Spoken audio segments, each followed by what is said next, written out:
Dengan demikian dapat dipahami bahwa dalam menguraikan unsur dengan sengaja terlebih dahulu atau forbedarat sebagaimana dimaksud pasal 340 atau pembunuhan berencana atau mort, itu pada hakikatnya tidak mensyaratkan penuntut umum untuk menguraikan fakta hukum dalam surat dakwaan yang menyangkut latar belakang atau motif terjadinya suatu pembunuhan. Dikarenakan tidak adanya relevansi terhadap pembuktian unsur delik pasal akuo. Yang dibutuhkan hanyalah uraian terkait perencanaan terdakwa atau para terdakwa yang dilakukan secara tenang atau sikap kejiwaan untuk merampas nyawa korban Nofriansyah Yosua Huta Barat dari mulai tahap persiapan, tahap permulaan pelaksanaan, sampai dengan tahap pelaksanaan, dan bukan menguraikan mengenai peristiwa keributan yang terjadi pada tanggal 7 Juli 2022 antara korban Nofriansyah Yosua Huta Barat dengan terdakwa sebagaimana yang keliru diinginkan oleh penasihat hukum.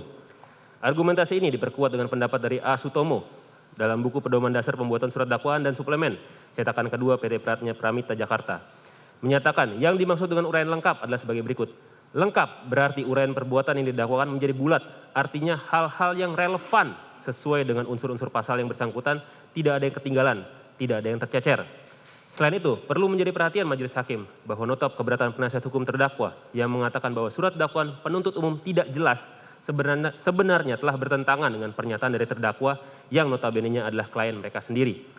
Penuntut umum menyatakan demikian karena terdakwa ternyata sudah memahami dan mengerti materi surat dakwaan penuntut umum sehubungan dengan uraian fakta pembunuhan berencana pasal 340 KUHP. Karena dalam persidangan yang diselenggarakan pada hari Senin tanggal 17 Oktober 2002, sesaat setelah penuntut umum membacakan surat dakwaan, atas pertanyaan ketua majelis hakim yang diajukan kepadanya, terdakwa mengatakan bahwa ia mengerti materi surat dakwaan yang telah dibacakan oleh penuntut umum, yang mengindikasikan bahwa surat dakwaan penuntut umum sudah dibuat secara cermat, jelas, dan lengkap. Argumentasi ini sejalan dengan doktrin hukum Andi Hamzah dalam buku Hukum Acara Pidana halaman 177 yang menyatakan surat dakwaan jelas ataukah tidak jelas adalah relatif dan hendaknya ukurannya didasarkan pada keadaan konkret, yaitu apakah keadaan itu menunjukkan terdakwa dirugikan atau tidak. Jika terdakwa telah mengetahui apa sebab ia didakwa, maka halnya sudah memadai.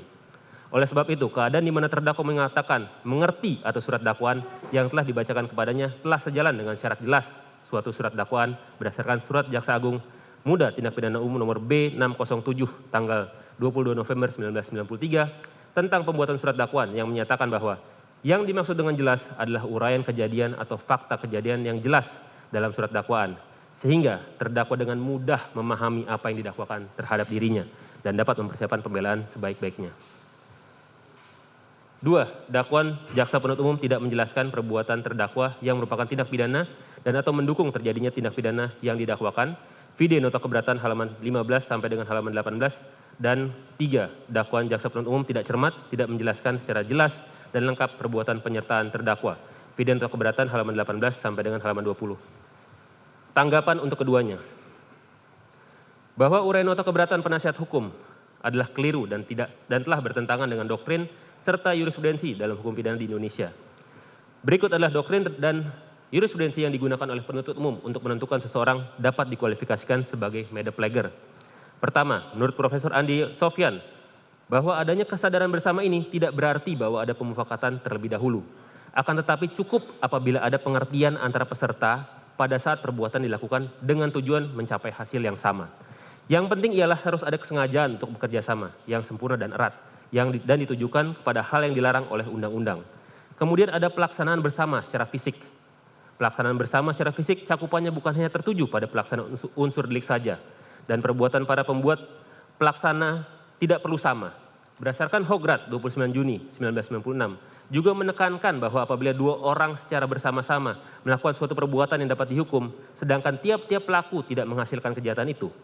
Kemudian dalam Hograd 29 Juni 1941, mengatur bahwa dalam turut melakukan, jika kerjasama para pelaku adalah demikian lengkapnya, sehingga perbuatan seorang dari mereka tidak berbentuk suatu badan. Kemudian dalam Hograd 17 Mei 1943, bahwa jika dua pelaku langsung bekerja sama melaksanakan suatu rencana, dan kerjasama adalah lengkap dan erat, maka tidaklah penting siapa di antara mereka yang akhirnya melakukan perbuatan penyelesaian. Dari uraian tersebut dapat dilihat bahwa adanya suatu medepleger menitikberatkan pada keterkaitan secara yuridis di antara peserta dan mempunyai hubungan yang sangat erat, dan bahkan ada kemungkinan pelaksanaan fisik tersebut tidak termasuk unsur delik, tetapi sangat mendukung pelaksanaan delik yang dilakukan oleh perbuatan pelaksana sebagai perwujudan dari kehendak bersama.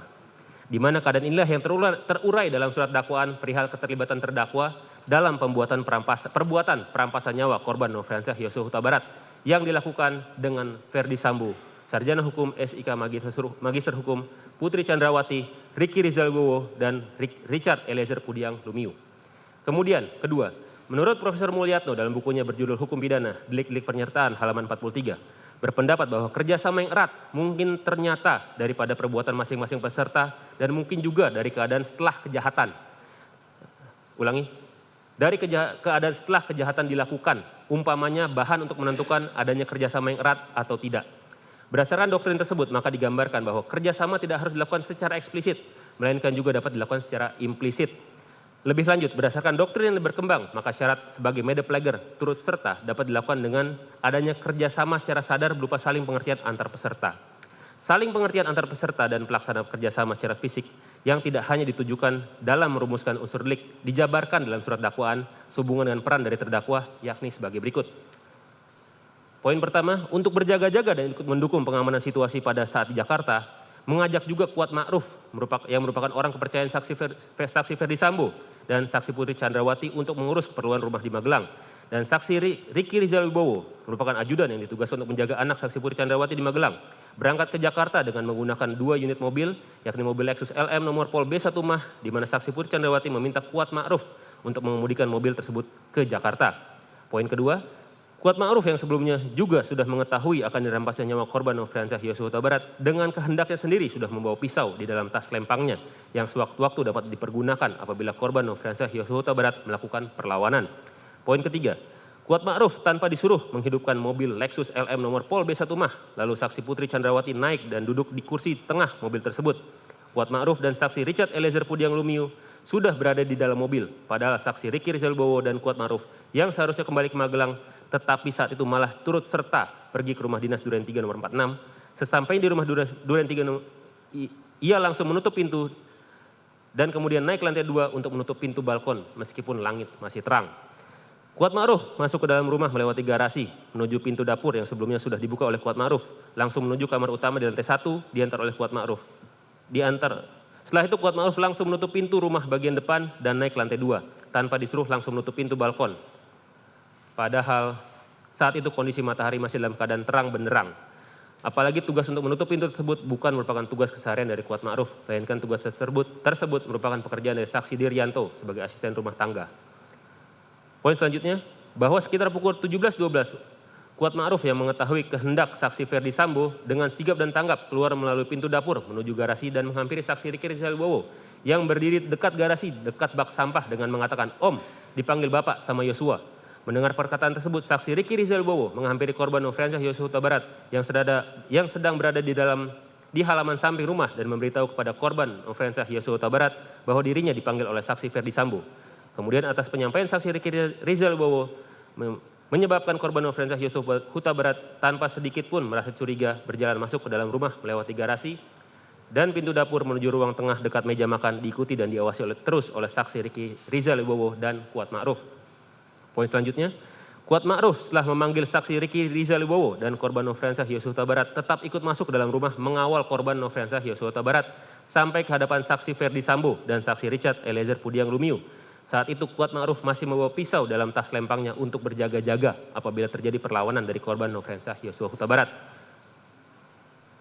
Poin selanjutnya, posisi Kuat Ma'ruf berada di belakang saksi Ferdi Sambo dan saksi Ricky Rizal Wibowo dalam posisi bersiaga untuk melakukan pengamanan bila korban Nofriansyah Yosua Huta Barat melakukan perlawanan berada di belakang saksi Richard Eliezer Pudiang Lumiu.